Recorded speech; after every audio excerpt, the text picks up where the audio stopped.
Winning formula time from the TCO studios. Our featured guest this week, Ben Goessling, covers the Vikings for Star Tribune and StarTribune.com. Ron, Wabi, and I'm Paul.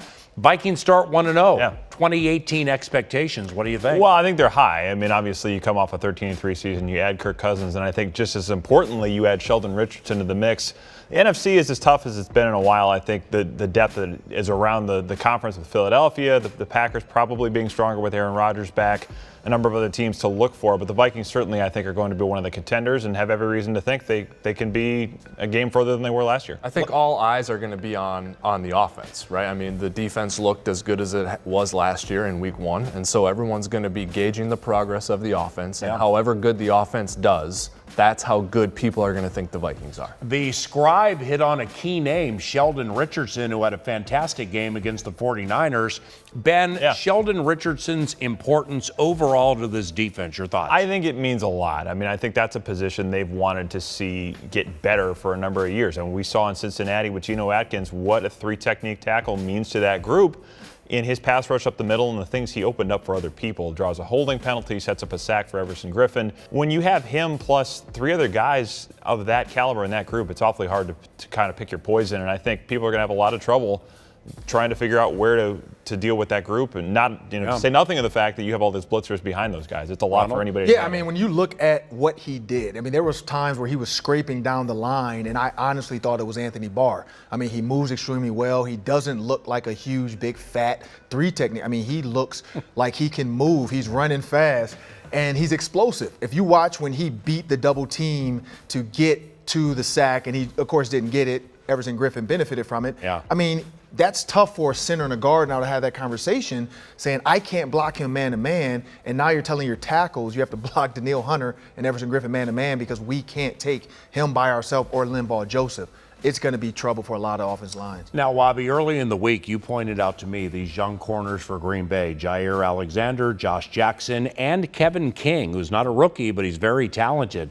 These guys are good, aren't they? I think they are good. Yeah, I think they're fast. I think they have good speed and good size. I think they played a lot of off coverage in week 1 against Chicago. So you saw some bigger plays allowed by the Packers defense, but I wouldn't let that mar the overall grade that you would give to the Packers corners. Look, the Packers have invested heavily in improving their defense. They signed Muhammad Wilkerson and they used high draft picks on the cornerbacks. They're trying to get better on that side of the ball, and we've seen it with Trey Waynes and Xavier Rhodes.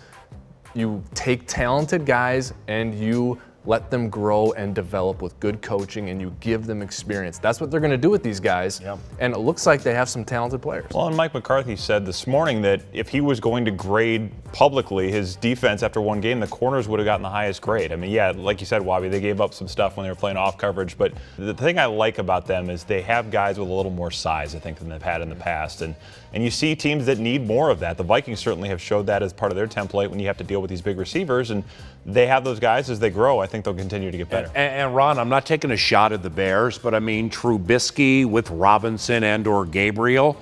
I mean, this is Cousins, Diggs, and Thielen. So these young corners are super talented.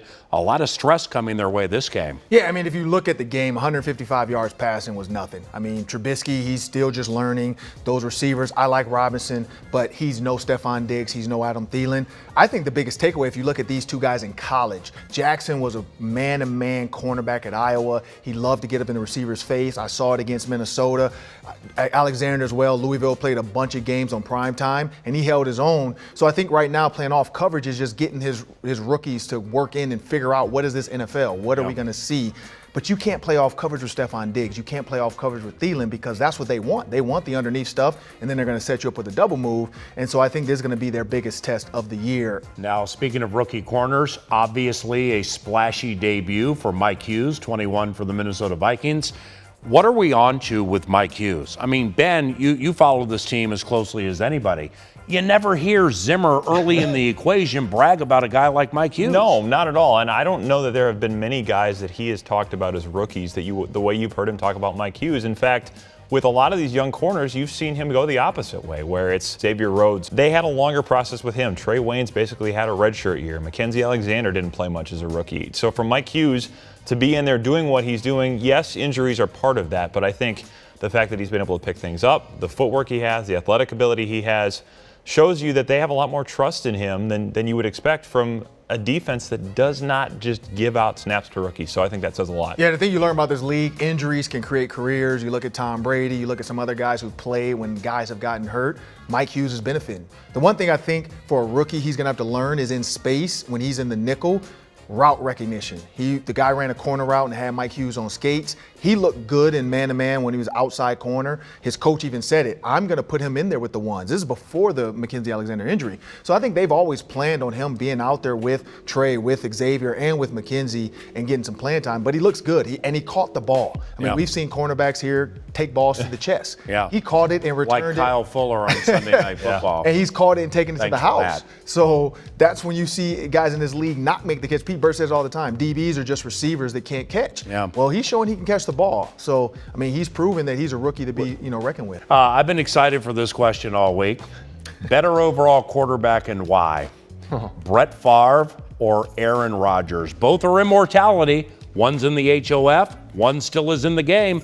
Ben, we begin with you. Brett Favre or Aaron Rodgers? Better overall and why? Well, I guess it depends on how you want to take the question. I think in terms of the level they're playing on the field, it's Aaron Rodgers just because he has the mobility. He has a lot of things that Favre did well, the ability to play off schedule, the ability to throw from different platforms, but he doesnn't throw the number of back-breaking interceptions we've seen Favre throw over the years. If you look overall at what the guys mean to the franchise, Favre, as much as anybody, gets credit for saving that franchise. So in the global significance of things, you may have to give it to Favre. I think the level they've played, it's Rodgers. So I guess that's a long way of kind of passing on the question. Great answer. Holy cow. I'm just going to go with, like as a kid watching Brett Favre and, seeing the things he did, doing some of the gunslinger stuff that coaches tell quarterbacks never do.